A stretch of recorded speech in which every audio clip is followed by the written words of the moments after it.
Hey guys,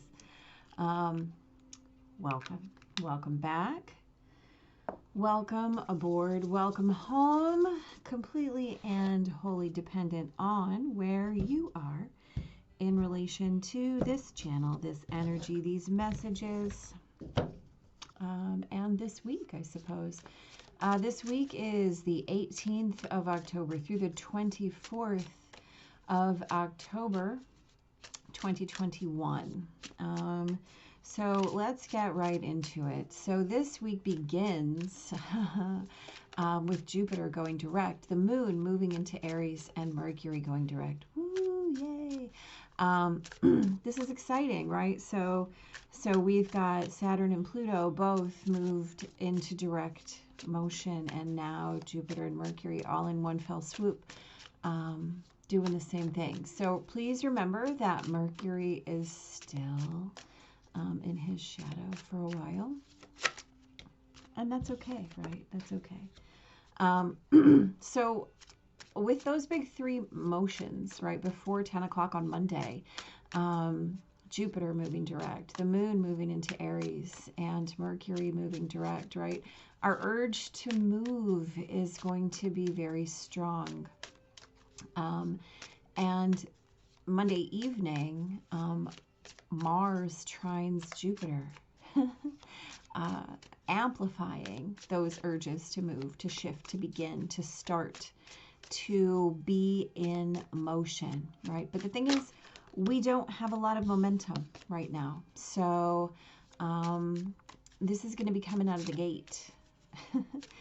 And we're going to want to really take action, right? And that's really okay. But I urge you to sit with that, right? I know we all are ready for retrograde season to be over, for things to actually regain motion. But here's the deal. Sometimes you got to be patient. Sometimes you got to start walking. Sometimes you have to move slowly in the beginning. Sometimes you have to shake off your stillness, right? And sometimes you have to shake off your stillness gradually and slowly and carefully. On Tuesday, that Aries moon conjuncts Chiron in Aries and opposes Mercury in Libra, right? I mean, another big morning, because then the moon trines Venus in Sag. Watch your mouth, watch your self-talk. You have choices. Remember them. Remember that you can speak your own healing into action if you speak mindfully. Let me put it this way. Resist the urge, if you're able, to speak in a negative manner, to speak by attracting things you don't want on Tuesday, right? Because you have power of creation. You always have power of creation, but in particular on Tuesday morning, with this moon making aspects to Chiron and Mercury and Venus, you have a lot of power of creation. So be mindful of how you're speaking. And Tuesday evening, as Venus is in conjunct Uranus, right? Ask yourself, what are you willing to do, right? Venus being 3D, right? Reality. What are you willing to do to shift your structure into that which you desire, right? We've got that Aries moon. Let it be your courage. Let it allow you to let go of any ballast you're carrying from that last moon cycle, and let go of the things that aren't in service to your desires and your creation. Just be present to that, right? Knowing that you have that power, again, still shifting slowly into motion, right? Feeling into your desires. On Wednesday, right? The moon aspects Jupiter and Mars. and then squares Pluto, right? And then we have a full moon Wednesday morning at 27 degrees Aries. That's beautiful, right? There's a lot, by the way. We'll talk a little bit about this next 6-ish months of moon cycle when we talk about this full moon, because there's a lot that's coming in through our lunation. We also have a Sun, Moon, Pluto T-square. Again, I say to you, move slowly, right? We don't go from stillness to full motion without caution, or we may like pull a muscle, right? We don't want to do that. Mercury is still trying to regain his momentum, so watch your step wisely, right? And then that moon on Wednesday evening moves into Taurus, allowing for that assessment and planning and project management energy to take place, right? So be mindful that you don't pull your muscles, and I'm talking on every level, right? Mentally, emotionally, spiritually, physically, because you'll be able to drop into that assessment mode if you're patient, right? If you're patient. On Thursday, we are definitely pulling back those reins and taking in the bigger picture, right? The moon is now in Taurus, and then we square Saturn. We're in conjunct Mercury. We are conjunct Uranus and in conjunct Venus. So breathe into the process, right? Let that in conjunction with Mercury allow you to find the right language for your expression. Hello, friend.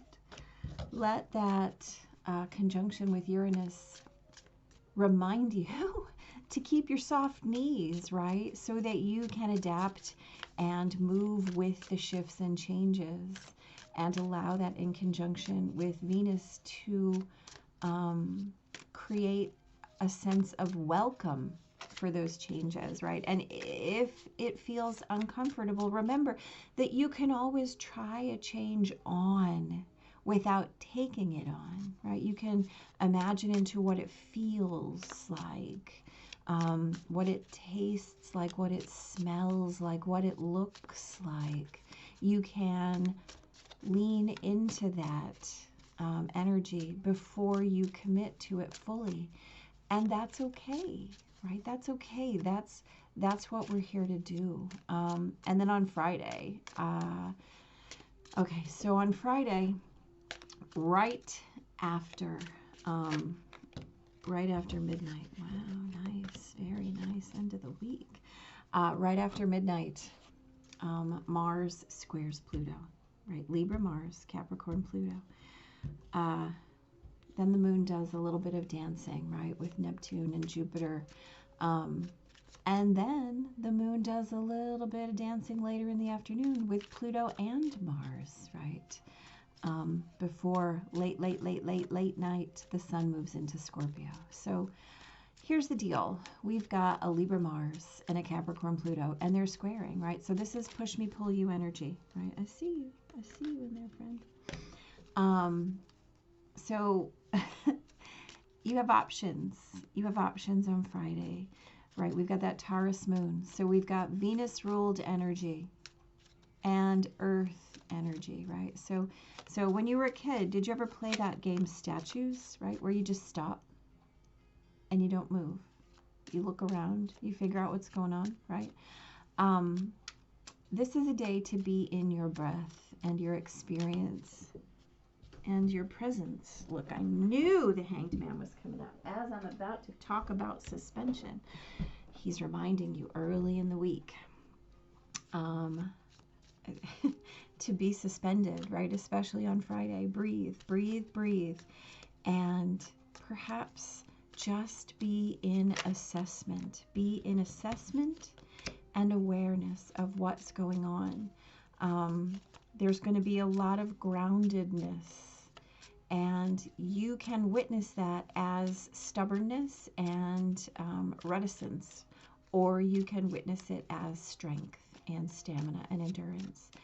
But stand firm, be that powerful statue, right? Mountain pose in yoga.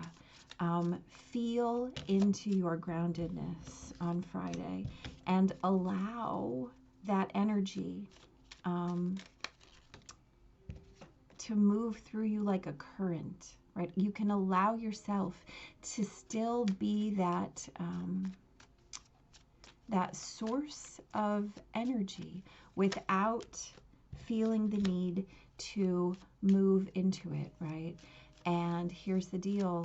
Like I said, 11:51 p.m. Central Time, the sun moves into Scorpio. And then at 2:57 or something like that, overnight, the moon moves into Gemini, right? So when you wake up on Saturday, you're going to feel completely different. And we're going to have to allow that energy to sink in, right? Because moments later, the moon and sun are in conjunct. That brand newly minted Scorpio sun and that brand newly minted Gemini moon are in conjunct. So how is your overnight going to feel? Well, I mean, you're going to wake up on Saturday witnessing that shift. Contemplate your ideas, your possibilities, the limitlessness sense of union and depth, and how we are related and interrelated, right? I see you. I know you flipped in there. I saw you do it. Where did you go? Well, I guess if it wants to come out, it'll come back, right?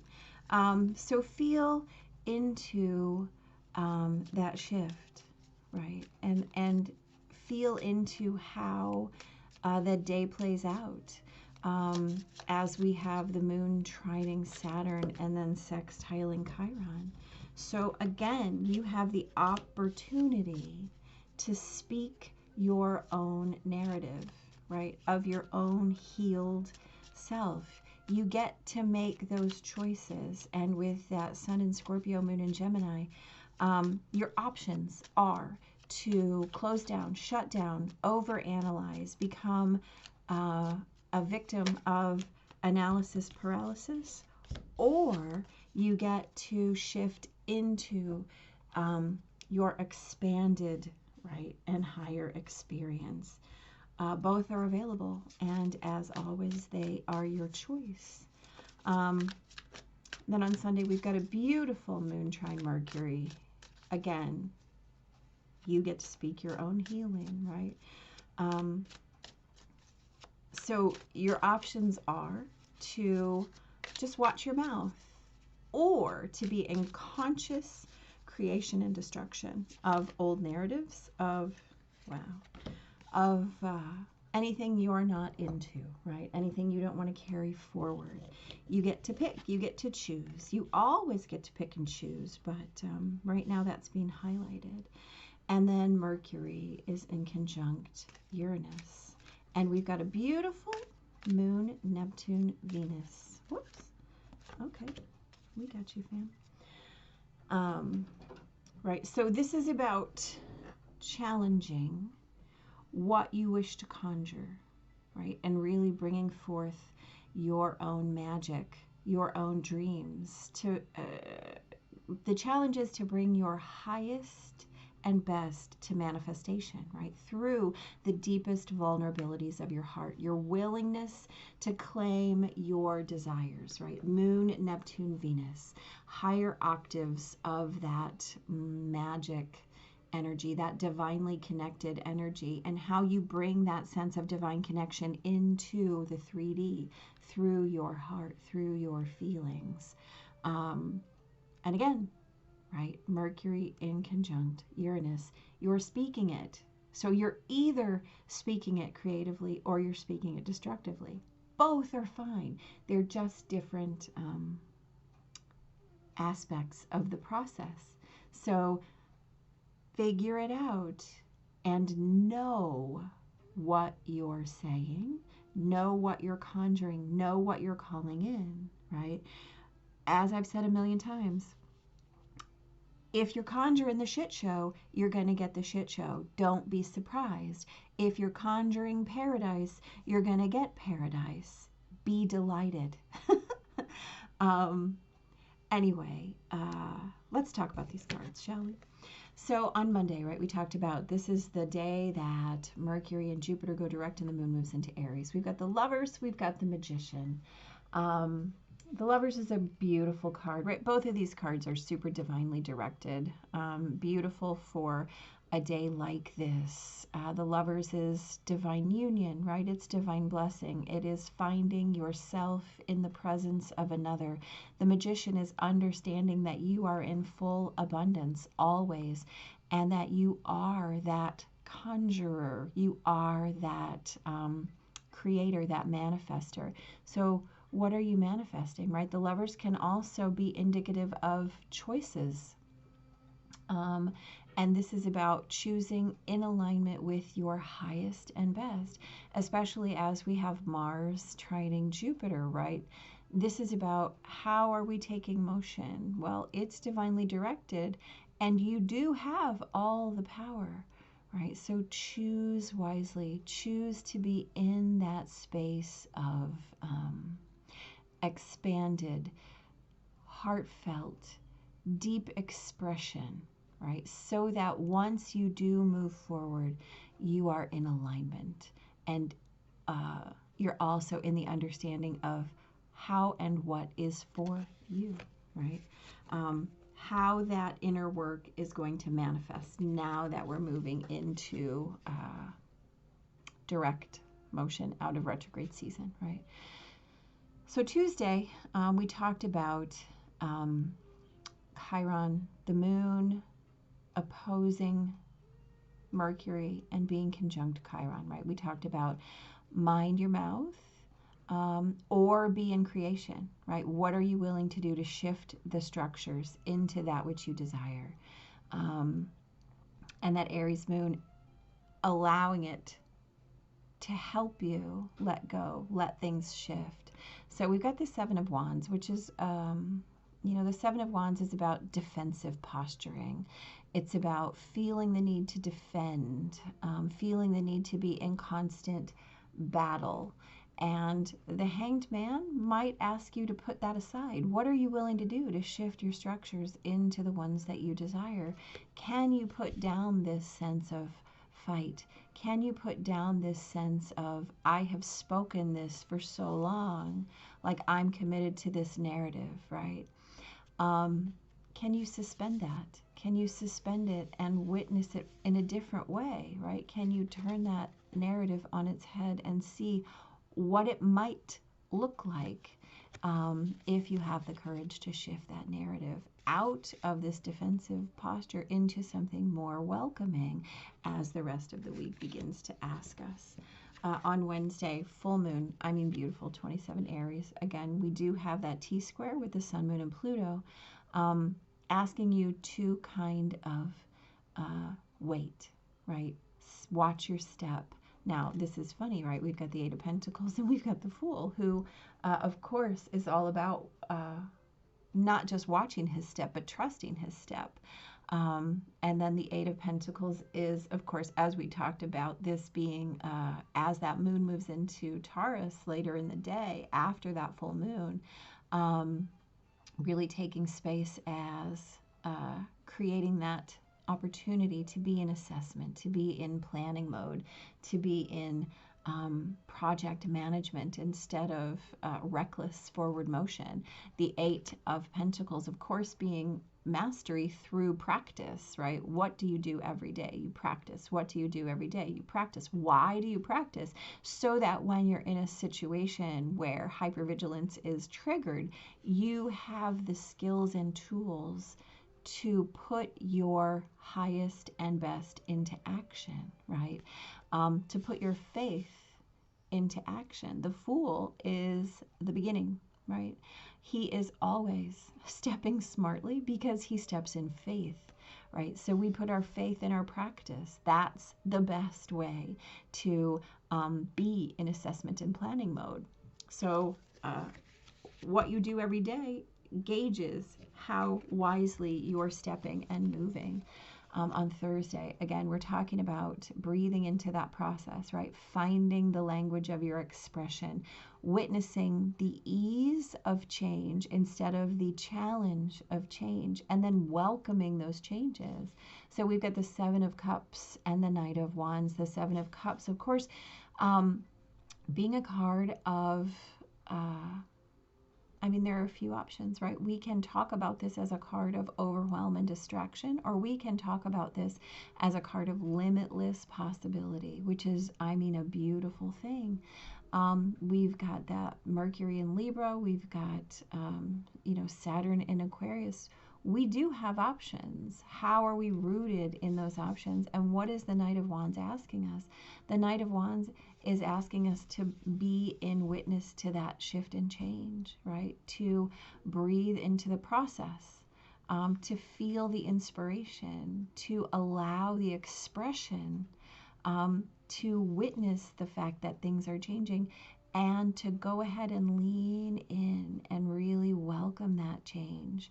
And again, we talked about trying it on, right? Try that new something on, whatever it might be, right? Don't be so committed to your old sense of distraction that you're not ready and aware and willing to witness a shift or a change if something new presents itself and it's more optimal to the journey. Well, that's the whole point of understanding that there are many things that come in for us, to be witness to them. On Friday, this is that day that Mars is squaring Pluto, right? Push me, pull you. Don't dig your heels in, right? This is the day I suggested that we might, again, breathe and be suspended and play statues and witness, be witness to. So we have the Star and the King of Swords. This King of Swords is all about ideas, right? The Star is about wish fulfillment. It's about being aligned with the universe, accepting divine gifts, right? So we have this glorious energy of the moon sextiling Neptune, right? And then that Mars squaring Pluto, allowing us to be in the tension. Now, the King of Swords, of course, is about ideas, communication. It's about how we witness and create our own relation to the expression of those ideas and abstractions and concepts, how we express them through our experience. And so this King of Swords, of course, kings are about mastery, right? Well, where queens are the embodiment of that idea, the king steps back and witnesses everything in that state of possibility. So he is the statue, right? He understands the truth. He understands that sometimes you just have to be in witness to the universe, to breathe in that sense of where you are and assess what's happening, not in a stubborn, heels dug in way with that Taurus moon and all that Venus ruled earth energy, but to be the witness to it, right? To stand from that figurative observation deck and see what's going on before you engage, right? And you're always in that opportunity. You always have that power to be the observer, instead of being ruled by your ideas about whatever's happening. Then on Saturday, right, we talked about how the sun moves into Scorpio and the moon moves into Gemini. And so this is about feeling into your ideas, your magnetism, your possibility, your limitlessness, right? So we have the World and the Eight of Pentacles again, right? We have the Eight of Pentacles again. We're talking about your practice, your practice, your practice.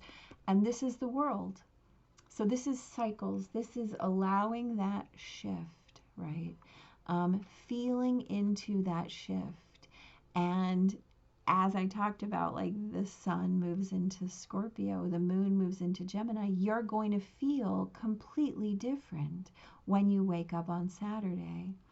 And And how you interpret that and what you do with it, right, as the moon trines Saturn and sextiles Chiron, is completely up to you and your practice. Remember, we talked about we practice so that when we butt up against something new, we know how to respond because we've preloaded it, we've created it in our being. Well, guess what? You get to claim your shift in cycle. Simply by changing your own narrative and speaking it as your healed self, right? This is what this Eight of Pentacles is all about.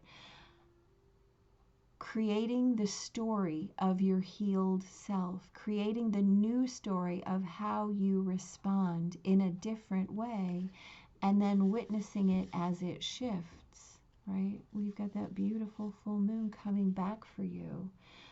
Coming back to remind you of how you assessed, what you planned, right, as that full moon created that shift and then moved into Taurus. What's your practice? What story did you create? And how are you going to witness it come into manifest? And not just witness it come into manifest, but witness as it comes into manifest, right? This is your story. This is your feeling. This is your experience. You're writing it. So write from your aspect as healed self. You can do that. You have that opportunity. You have that power.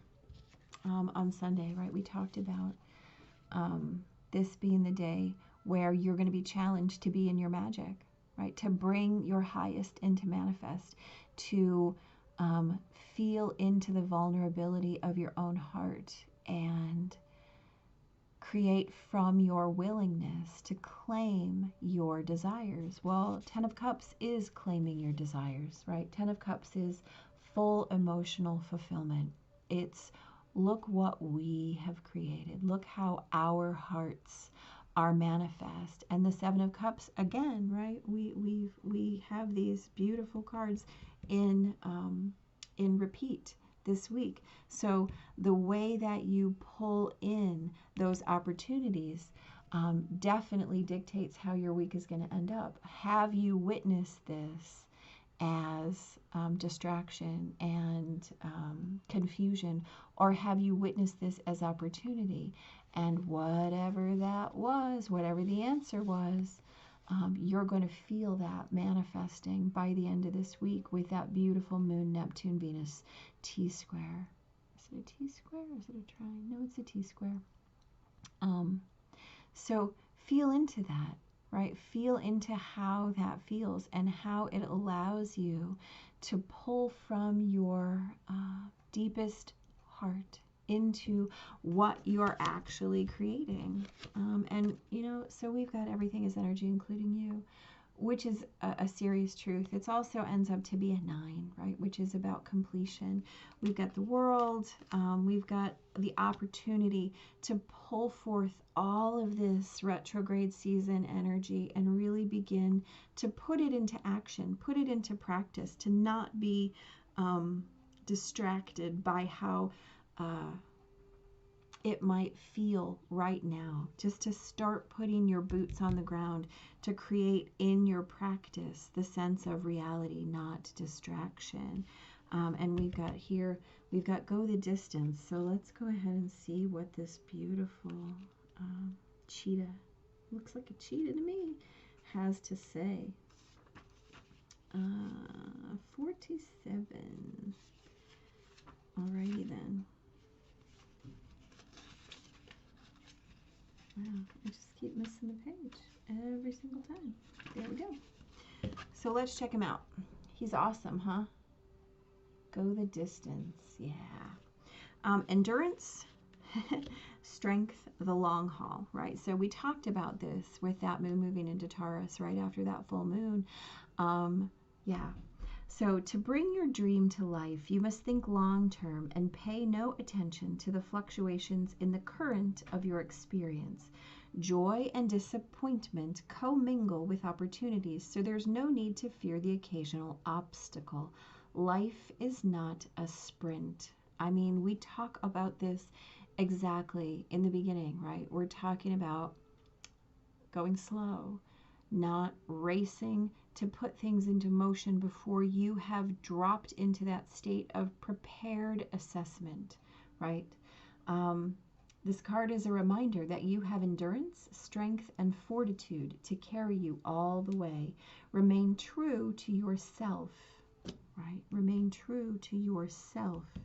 Your authenticity alone will keep you in alignment with the energy of miracles. And we have so many divinely placed cards this week, so many majors.